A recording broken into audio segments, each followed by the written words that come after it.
about the BJP here in question, sitting in the opposition, where after the left leader's arrest, BJP is now hitting out at the left government, saying that stealing from temples is unacceptable and bhakts are being made to suffer without water.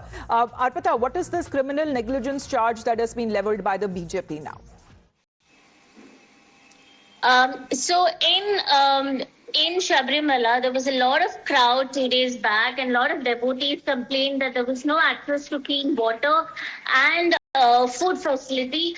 So that is when BJP hit out every CPM, saying that it is the state government's responsibility to make sure the devotees are not left with no access to food and water. And in fact, Congress also hit out saying that CPM government doesn't have time to make proper arrangements for devotees, but they do have time to shield the thieves of Sabrimala Court theft. This is the allegation that BJP and Congress has made.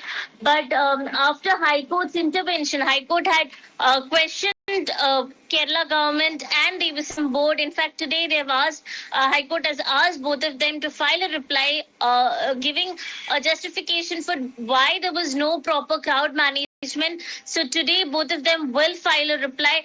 But after High Court devotees queued up for darshan at Lord Ayyappa temple at Sabrimala in Pathanamthitta in Kerala. On the second day, as we are looking at this pilgrimage season, there were reports of complaints of lack of water, of basic facilities for the pilgrims standing in the line for several hours. BJP now taking up this issue to question the left government, and this is Rajiv Chandrasekhar of the BJP saying stealing from our temples, making Ayyappa bhakts suffer without water and food, this is criminal and this is negligence. If CPM Congress can't protect Kerala's temples, then the Modi government will. And this is as far as the response coming in from the BJP side. As far as multiple of those devotees there were complaining of lack of basic facilities, including lack of food and water, to which the BJP is now calling it as a criminal negligence on part of the left government in Kerala. Arpita, for the moment, thank you very much for joining.